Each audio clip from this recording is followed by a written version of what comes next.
नमस्कार दोस्तों। कहते हैं कि रामचरितमानस में जीवन की हर समस्या का समाधान छुपा हुआ है।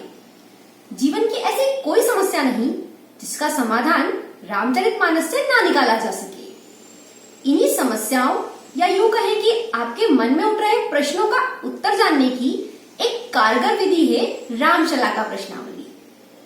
रामशलाका प्रश्नावली के बारे में हमने पहले एक वीडियो बनाया था जो आप सभी को बहुत पसंद आया, उसके लिए दिल से धन्यवाद। लेकिन काफी सारे लोगों के मन में डाउट थे कि वो रामशलाका प्रश्नावली से अपने जो चौपाइयां हैं वो कैसे बनाएं। कुछ लोगों से चौपाइयां बन रही थी तो उसके उत्तर उन्हें कैसे निकालने वो नहीं समझ में आ रहा था। तो इतने सारे लोगों के जो प्रश्न थे उनको देख के मैंने सोचा कि मैं आपको इसके लिए एक और वीडियो बना के देती हूँ जिसमें हम और क्लियर तरीके से आपको बताएंगे कि आपको अपनी चौपाइयां कैसे बनानी है और उनके मतलब कैसे निकालने हैं। तो चलिए फिर हम अपने रामचरितमानस खोलते हैं।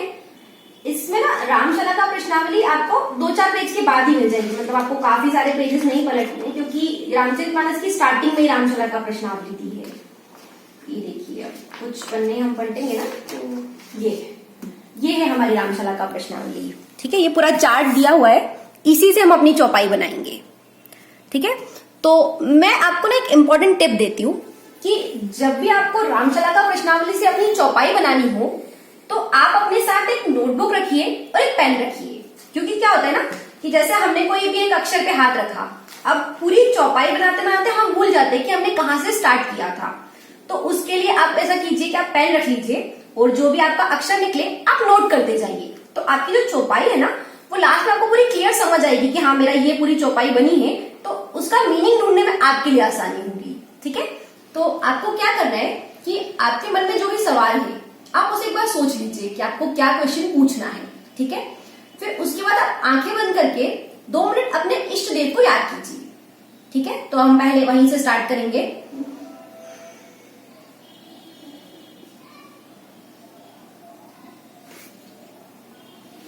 अब आप आंखें बंद करके ही ये रामशलाका जो हमारी प्रश्नावली है ना, आप इसमें कहीं भी अपना हाथ रख दीजिए। ओके, तो मैं यहाँ रख रही हूँ अपना हाथ। अब हम देखते हैं, देखिए हमारा अक्षर जो आया है वो है रा। तो आप या तो पेंसिल से इसको मार्क कर लीजिए, क्योंकि हमको ना लास्ट में यहीं घूमकर वापस आना है इस जगह। तो मैं एक छोटा सा पॉइंट बना रही हूँ कि यहाँ से हम स्टार्ट कर रहे हैं, रा है। तो ये मैं यहाँ नोट कर ले रही हूँ, रा। ओके, यहां से हमने स्टार्ट किया, ये हमारा पहला अक्षर हुआ। अब हम क्या करेंगे, जो हमारा पहला अक्षर है उससे हम 9 खाने को काउंट करेंगे। ठीक है, जैसे रा था 1 2 3 4 5 6 7 8 9, हमारा 9वां अक्षर जो है वो आ रहा है र। तो अब हम इसको नोट करेंगे। ठीक है, यहां से फिर 9वां 1 2 3 4 5 6 7 8 9, ये आ रहा है 9। तो ऐसे करते करते आपको आगे जाना है। ठीक है, जब यहाँ खत्म करेंगे, मान लीजिए हम यहाँ तो पूरा एंड तक आ गए, हमको दोबारा स्टार्ट करें तो ऊपर से काउंट करना। मान लीजिए यहाँ हमारा अक्षर आया था, अब हमें 9वां काउंट करना है ना, तो 1 2 3 4 5 6 7 8 और 9। तो इस तरह आपको काउंट करना। ऐसे घूमते घूमते हम वापस इसी अक्षर पर आ जाएंगे जहां से हमने शुरुआत की थी, और ऐसे अपनी चौपाई को कंप्लीट करेंगे। तो अब मैं अपनी चौपाई कंप्लीट कर लेती हूँ। तो ये मेरी चौपाई कंप्लीट हो गई है। देखिए, हमने रा से शुरुआत की थी, तो मेरी जो चौपाई बनी है वो है रारन सम्मुख धरी काहू न धीरा वरुण कुबेर सुरेश समीरा। अब हम इसका अर्थ जो है वो देख लेते हैं। यहाँ पीछे इसके अर्थ भी दिए हुए हैं, है ना। तो देखिए, मेरा जो चौपाई थी रारुण। हाँ, एक इंपॉर्टेंट चीज ये है कि जरूरी नहीं कि हमारी चौपाई जो है ना वो शुरुआत से चालू हो। कई बार होता है कि हमको बीच से उसका मतलब समझ में आता है। तो मेरी जो चौपाई शुरू हुई थी वो मैंने देखा, तो ये देखिए रारन यहां से हमारी चालू हुई है। तो ये वाली जो हमारी चौपाई है, रारन सम्मुख धरी काहू न धीरा, तो ये हम लिखेंगे ऐसे, पर जब हम इसका मीनिंग ढूंढेंगे ना तो हम शुरू से इसको पढ़ेंगे। ये देखिए, मेरी लास्ट वाली जो लाइन है, वरुण कुबेर सुरेश समीरा। ये देखिए, वरुण कुबेर सुरेश समीरा। तो ये जो चौपाई निकली है, ये चौपाई लंका कांड में रावण की मृत्यु के पश्चात मंदोदरी के विलाप के प्रसंग में है। और इसका जो फल निकलेगा, मतलब इसका जो अर्थ है वो निकल रहा है कि कार्य पूर्ण होने में संदेह है। मतलब आपके मन में जो प्रश्न आपने सोचा था उसके पूरा होने में संदेह है। तो इस तरह से आपकी जो है टोटल 8 चौपाइयां बनती हैं। अब मैं आपको 8वां चौपाइयां और उसके मतलब बता देती हूँ, ठीक है। हमारी पहली जो चौपाई बनती है वो देखिए, सुनुसिए सत्य असीस हमारी, पूजहि मन कामना तुम्हारी। ये चौपाई बालकांड में श्री सीता जी के गौरी पूजन के प्रसंग में है। गौरी जी ने श्री सीता जी को आशीर्वाद दिया है और इसका जो अर्थ है वो है कि प्रश्नकर्ता का प्रश्न बहुत ही उत्तम है और उनका कार्य सिद्ध होगा। तो अगर आपकी ये चौपाई बनती है तो समझ लीजिए कि आपके मन में जो प्रश्न था या जो काम आपने सोचा था वो 100% पूरा होगा ही। दूसरी चौपाई, प्रबिसी नगर कीजे सब काजा, हृदय राखी कौशलपुर राजा। ये चौपाई सुंदरकांड में हनुमान जी के लंका में प्रवेश करने के समय की है। इसका अर्थ यह है कि भगवान का स्मरण करके आप कार्य को आरंभ करो, आपको सफलता जरूर मिलेगी। तीसरी चौपाई, उधरी अंत ना होई निबाहु, काल नेमी जिमी रावण राहु। ये जो चौपाई है वो बालकांड के आरंभ में सत्संग वर्णन के प्रसंग में है और इसका जो अर्थ निकलता है वो ये है कि इस कार्य में भलाई नहीं है, कार्य की सफलता में भी संदेह है।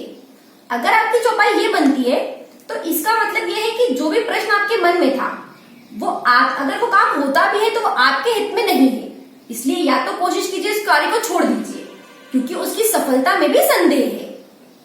अगली चौपाई, विधिवत सुजन कुसंगत परहि, फनी मनी समनिच गुण अनुसरहि।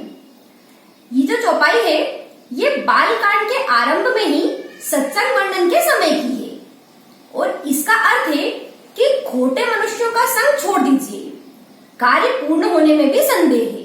मतलब अगर आपने समझ लीजिए आप कोई बिजनेस स्टार्ट कर रहे थे और आपका उसमें कोई बिजनेस पार्टनर है तो हो सकता है इसका अर्थ ये हो कि आप जिसके साथ काम चालू करने वाले हैं उसके साथ आपको काम में सफलता नहीं मिलने वाली है। अगली चौपाई हमारी बन रही है, मुद मंगल में संत समाजू, जो जग जंगम तीर्थ राजू। ये चौपाई बालकांड में संत समाज रूपी तीर्थ के वर्णन में की गई है और इसका अर्थ है कि आपका जो प्रश्न है वो उत्तम है और आपका कार्य सिद्ध होगा।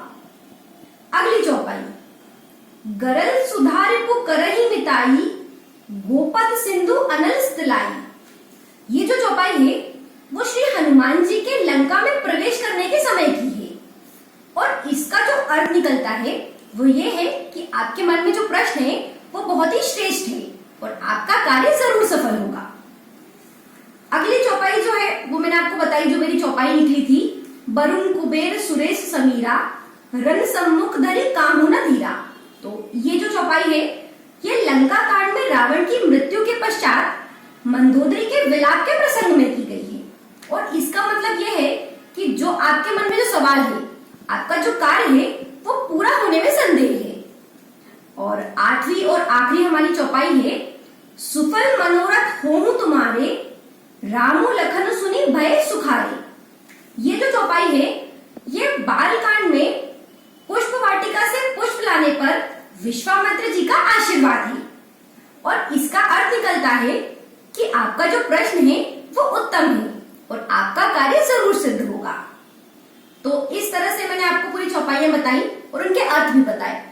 अब आपके मन में जो भी सवाल है आप इस तरह से अपनी चौपाई बनाइए और उसका अर्थ निकालिए और यकीन मानिए कि इसके जो आपके अर्थ निकलते हैं ना वो एकदम सटीक होते हैं। मतलब आप उन पर जरूर ध्यान दीजिएगा और उनके हिसाब से अपने आने वाले काम कीजिएगा। एक बात और, अगर आपके पास रामचरितमानस नहीं है और ये रामशला का प्रश्नावली नहीं है आपके पास, तो ऐसा नहीं है कि आप तब अपने प्रश्नों के उत्तर नहीं निकाल सकते। हमने अपने वीडियो में ये जो चार्ट इसमें दिया हुआ है ना, ये पूरा चार्ट हमने अपने वीडियो में भी दिया हुआ है। अगर आपको अपना चौपाई बनानी है तो आप ऐसा कीजिए कि आप उस वीडियो में पॉज कर लीजिए, उस वीडियो को चार्ट के पास जहां चार्ट हमने दिया है आप वहां पॉज कर लीजिए, उसको जूम करके आप सेम प्रोसेस जैसे मैंने बनाया, आप कोई भी एक अक्षर पे हाथ रखिए आंख बंद करके और वहां से ऐसे काउंट करके आप वहां निकाल लीजिए। तो ये जो सारी चौपाइयों के अर्थ है ना वो भी हमने आगे दिए हुए हैं, तो अगर आपके पास नहीं है तो भी आप इसके जो उत्तर है वो निकाल सकते हैं। अब हमारे एक व्यूअर है, उन प्रजापति जी उनका नाम है, तो उनका कमेंट आया था मेरे पास कि उनका जो पहला अक्षर है वो प निकला है और उनसे चौपाई नहीं बन रही थी। तो आपकी हेल्प के लिए प्रजापति जी मैं आपको बता देती हूँ। वैसे तो इसमें काफी सारी जगह पा है, मैं अपने हिसाब से एक लगा रही हूँ कि मान लीजिए मेरा प अक्षर ये है, ये हमारा पहला पा है, ये मैंने नोट कर लिया। ठीक है, इससे हम नवा काउंट कर रहे हैं। 1 2 3 4 5 6 7 8 9 र 1 2 3 4 5 6 7 8 9 ही।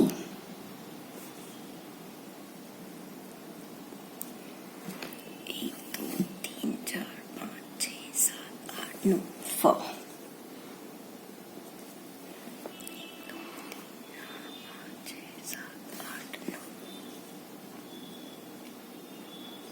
तो इस तरह से हम पूरी अपनी चौपाई बना रहे हैं। अब मैं आपको पूरी चौपाई बनाने के बाद आपको बताती हूँ।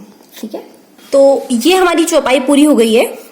ये आ रही है परही फनी मनी समनिज गुण अनुसरही विधिवश सुजन कुसंगत परही। अब ये जो हमारी चौपाई है ना, ये यहाँ बन रही, चौथी जो चौपाई है, विधिवश सुजन कुसंगत परही फनी मनी समनिज गुण अनुसरही सॉरी।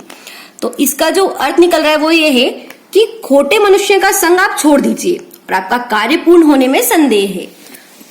जरूरी नहीं है कि ये वही चौपाई है जो आप जिसके बारे में बोल रहे थे, ये मैंने मेरे हिसाब से निकाली है क्योंकि इसमें क्या है बहुत सारी जगह पा लिखा हुआ है। तो लेकिन आपकी हेल्प हो जाएगी।